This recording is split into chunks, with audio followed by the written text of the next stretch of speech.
So here in Dallas, but originally from Milwaukee, Wisconsin. Facts.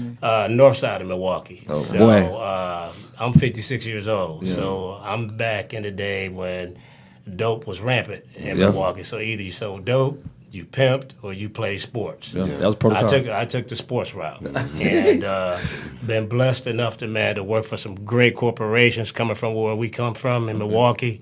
I've been blessed to work for Nike, like you guys talked about, work for Phil Knight, work for Home Depot, for Arthur Blank, who owns the Falcons right now. I was the director of HR for both Cigna and United Healthcare, two major healthcare companies.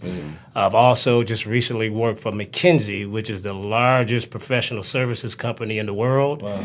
And really working for McKinsey is like getting an MBA from Harvard, MIT, Yale. So I don't know how I get in there. It was a blessing for me to get in there, but I did my thing. So I beat the odds on that one. But I'm here, just to be a positive influence. I wrote a book called 7 Keys to Fail-Proof Living, based on biblical principles. But really why I wrote it, just based off the individuals in my family who've been in prison, in the penitentiary, and incarcerated. So I was writing it when I first wrote it to try to decrease recidivism, folks getting back, going back to prison and things of that nature.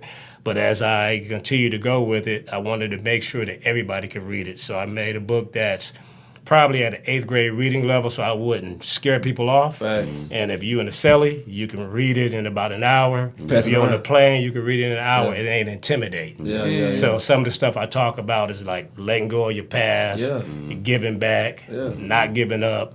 Also, the most important piece, regardless of what you believe in, praying for, and people trip off when I say this, rejection. So praying to a point to where, I don't want to be nowhere I ain't supposed to be, because when you force yourself into certain doors and certain opportunities, it may not be for you. Same thing with people. It's not bad to be rejected by people, because that people may not be for you. So my whole mindset, man, is just trying to be positive, living from the inside out and manifesting what you want. But not trying to be, too religious or anything like that, but just trying to be positive.